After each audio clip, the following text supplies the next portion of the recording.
Hello বন্ধুরা, আমি শুক্লা। আমি আবার একটা নতুন ভিডিও নিয়ে চলে এসেছি। দেখো, ব্লাউজটা যে আমি তৈরি করছি, ব্লাউজটা হঠাৎ করে দুপুরবেলা নিয়ে এসে বলছে এই ব্লাউজটা আমাকে কালকে দেবে।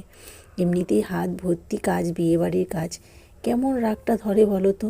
এরকম করে দিলে কোনো দিনও হয়? কিন্তু না, রাগ করবো কী হিসাবে? ও আগেও একটা ব্লাউজ দিয়েছে, পয়সা দিয়ে গেছে, পয়সা খরচ করে বসে রয়েছি, কিন্তু ব্লাউজটা মাঝে মাঝে জিজ্ঞাসা করে হয়েছে, আমি বলি না, ব্যাস ওই রকমভাবে চলছে 1 বছর। তাহলে সে আবার একটা ব্লাউজ নিয়ে এসছে শখ করে, পরবে বলে, বিয়েবাড়িতে না দিলে হবে? দিতেই হবে। আগে যে ব্লাউজটা দিয়ে গেছে সেটাও অর্ধেকটা করেছি, বলে ওটা না করে এটা করো। ওটাকে আবার ফেলে রাখলাম, রেখে এটাকে করে কমপ্লিট করে একদম অল্প সময়ের মধ্যে ফটাফট করে পপ স্লিভস দিয়ে বানিয়ে দিলাম। এইবার আছে হেম করার পালা। হেম করতে আমার একদম ভালো লাগে না,